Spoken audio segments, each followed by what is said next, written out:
Welcome in revolt classes बच्चों, राधे राधे। आप लोग कैसे हैं?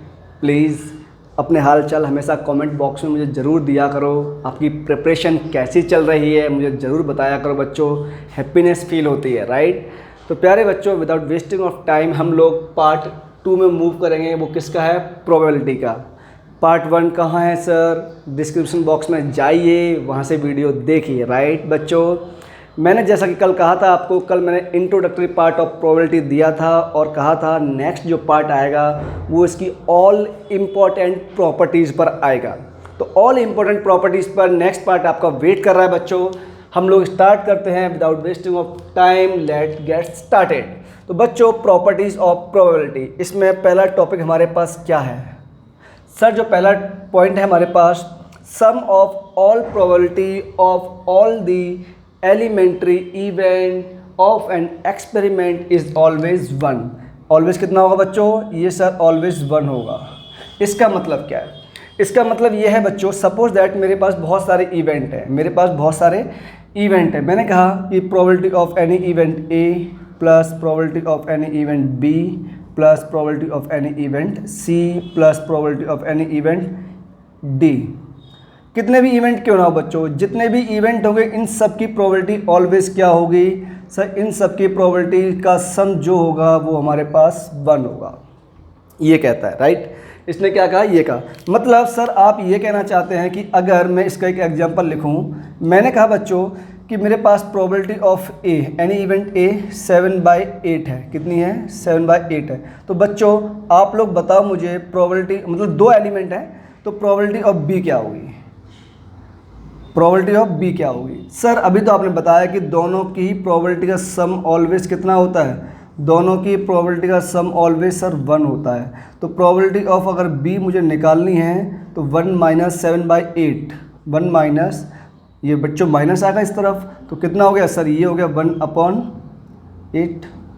आंसर आपके सामने है, राइट। मेरे हिसाब से प्रॉब्लम नहीं आनी चाहिए। बस बेसिक कॉन्सेप्ट कि जितने भी प्रोबेबिलिटी आप यहाँ हुई हैं, जितने भी हैपेंड हैं या हुई हैं या होने वाली हैं, सबका समीशन ऑलवेज इक्वल टू 1 होगा। Basic concept 1। कॉन्सेप्ट नंबर 2 मतलब probability number 2, sorry not probability, property number 2। तो प्रॉपर्टी नंबर 2 हमसे क्या बोलती है बच्चों? ये कहती है probability of sure event is always 1 और 100%। मतलब इसने आपसे बात की डिटर्मिनिस्टिक प्रोबेबिलिटी की, और मैंने पहले ही बताया था उसके बारे में हम हमेशा श्योर होते हैं कि हाँ ऐसा ही होगा। मैंने एग्जांपल लिया था कि अगर मैं कोई बॉल आसमान में थ्रो करता हूँ तो उसकी प्रोबेबिलिटी क्या होगी नीचे आएगी सर? 100% नीचे ही आएगी, वो ऑलवेज हैंग नहीं रहेगी आसमान में, राइट। तो बच्चों अगर मैं आपसे ये बोल दूँ probability of sure event, means मैं बात कर रहा हूँ आप लोगों से किसकी? मैं आपसे बात कर रहा हूँ बच्चों किसकी? मैं आपसे बात कर रहा हूँ प्रोबेबिलिटी ऑफ एनी इवेंट जो हमारे पास क्या है? श्योर इवेंट है। क्या है? श्योर इवेंट है बच्चों। इसकी प्रोबेबिलिटी ऑलवेज 1 होगी, 1 होगी, राइट। या फिर और क्या होगी सर? और इसकी प्रोबेबिलिटी 100% होगी। समझ गए? मतलब हम श्योर हैं कि 100% ही होनी है, राइट बच्चों। जैसे कि मैंने पहले एग्जाम्पल लिया था बॉल वाला, ठीक है। अगेन मैं ले लेता हूँ example, throw a ball in sky. तो बच्चों इसको डेफिनेटली नीचे आना ही आना है, ठीक है, ये श्योर है एकदम, राइट। नेक्स्ट प्रॉपर्टी हमारे पास property number 3, probability of important event is 0। Probability of impossible event, probability of impossible, इसे इम्पॉसिबल हो वरना भूल जाओगे। इम्पॉसिबल इवेंट मतलब एक ऐसा इवेंट जो इम्पॉसिबल है, एक ऐसा इवेंट जो इम्पॉसिबल। मैं कहता हूँ मैंने कोई बॉल आसमान में थ्रो कर दी, अब वो नीचे ना आए, कहीं पॉसिबल है क्या? ये कभी पॉसिबल नहीं, उसको ऑलवेज नीचे आना ही आना है। तो ये भी हमारे लिए क्या हो जाएगा सर? इम्पॉसिबल इवेंट हो जाएगा कि आप कह रहे हैं नीचे ना आए, इसको ऑलवेज नीचे आना ही आना है बच्चों। तो probability of any event a, probability of any event A which is impossible event, तो इसकी प्रोबेबिलिटी ऑलवेज क्या होगी बच्चों? 0 होगी। बात समझ में आई क्या? जी सर, समझ गए बच्चों। मैं अगेन इसका एग्जांपल ये लेता हूँ, throw a ball in sky. और आप क्या बोल रहे हैं, ये कहाँ पे रहे हमेशा, आप इसमें क्या बोल रहे हैं, ये डाउन आएगी, और आप इसमें क्या बोल रहे हैं, ये ऑलवेज अप रहेगी। तो ये इम्पॉसिबल इवेंट है बच्चों की बॉल हमेशा ऊपर ही ऊपर रहे, अप रहे, और वो डाउन उसको नीचे आना ही आना है। बात समझ में आई क्या?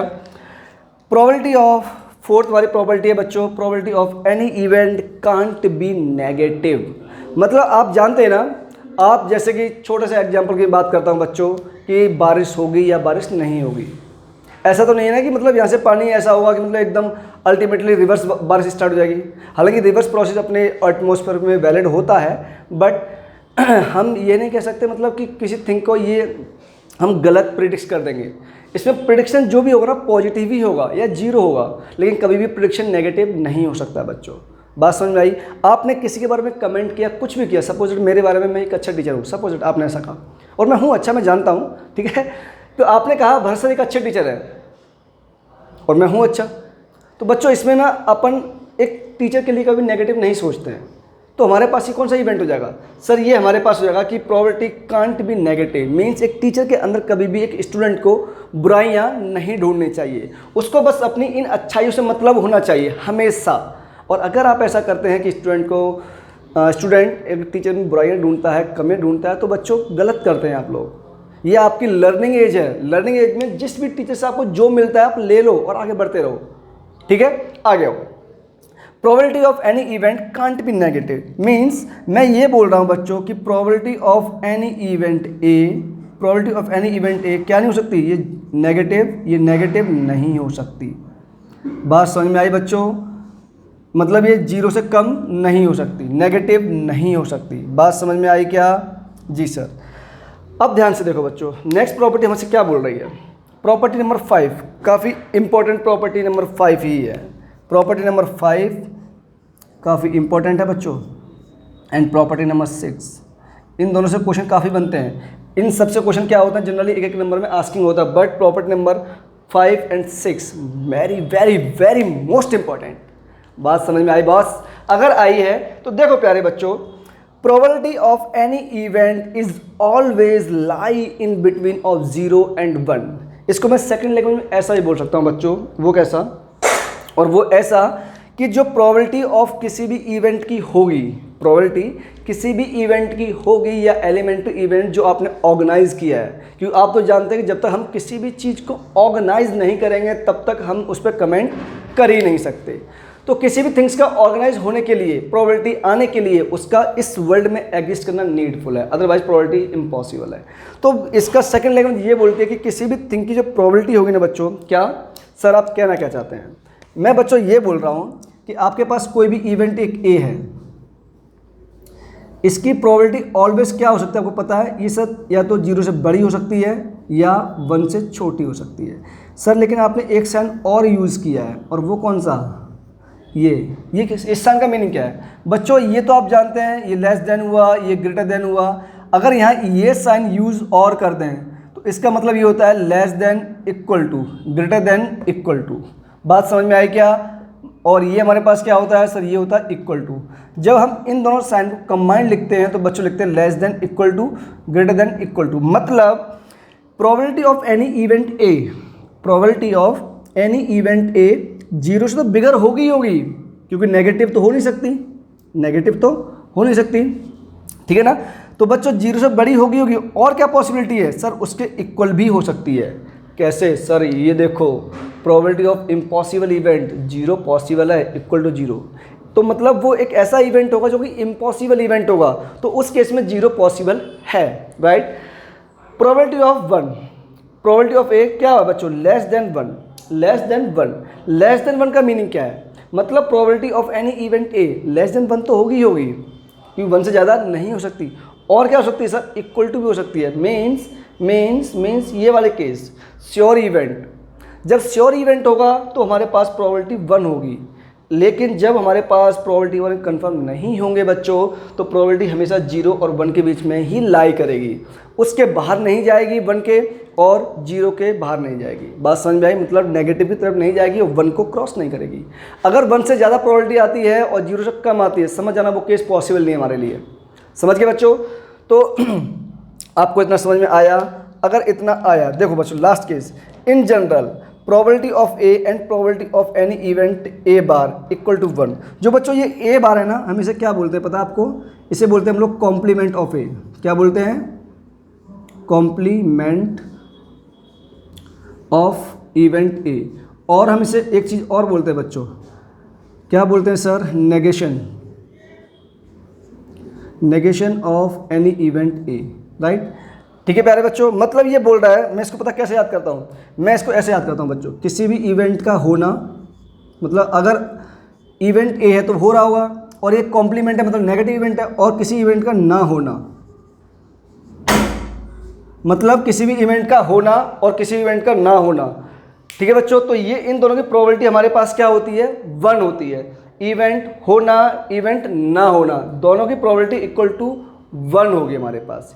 सम मीन्स सर आप ये कहना चाहते हो कि अगर कोई भी इवेंट ऐसा है जो हमारे पास हुआ और एक इवेंट ऐसा है जो हमारे पास हुआ ही नहीं, मतलब आप कहना चाहते हो दोनों का सम ऑलवेज कितना होगा? 1 होगा। जी बच्चे, मैं यही कहना चाहता हूँ। इनडायरेक्टली मैंने ये केस यहाँ सॉल्व कर दिया है, आप ध्यान से देखें। मैंने कहा मेरे पास प्रोबेबिलिटी ऑफ एनी, मैंने 2 इवेंट ऑर्गेनाइज किए, सपोज दैट मैंने कहा मेरे पास 2 इवेंट है ए एंड बी, और दोनों ही इवेंट मैंने ऑर्गेनाइज किए। मेरे पास प्रोबेबिलिटी ऑफ ए आ गई 7/8, जिसकी मुझे नीड थी, मेरे लिए फेवरेबल केस था। बी से मुझे कोई मतलब नहीं, हो या ना हो मुझे कोई मतलब नहीं, मुझे बस कमेंट इस पे करना था, लेकिन ये भी साथ में हो गया। 2 इवेंट ऑर्गेनाइज किए थे, मुझे कमेंट ए पे करना था, बी भी हो रहा है। ठीक है बच्चों, तो बी मेरे लिए क्या है? ए तो मेरे लिए हो गया ये प्रोबेबिलिटी होना, और प्रोबेबिलिटी ऑफ बी क्या होगा? ना होना। तो बच्चों ध्यान से ऑब्जर्व करो, दोनों का सम मैंने इक्वल टू 1 किया है, देखो ध्यान से 1 किया है। ठीक है, तो सर आपने इसकी हेल्प से क्यों निकाल दिया? क्योंकि मैंने आपको इस कॉन्सेप्ट से भी उसको समझाया, इसलिए निकाल दिया। क्लियर बच्चों? तो आज का कॉन्सेप्ट यहाँ फिनिश होता है। आज की वीडियो हम लोग यहीं एंड करेंगे। नेक्स्ट वीडियो अपनी जाएगी बहुत इंपॉर्टेंट केसेस पर आएगी, जिसमें केसेस के ऊपर मैं डिफरेंट पार्ट्स बनाऊंगा।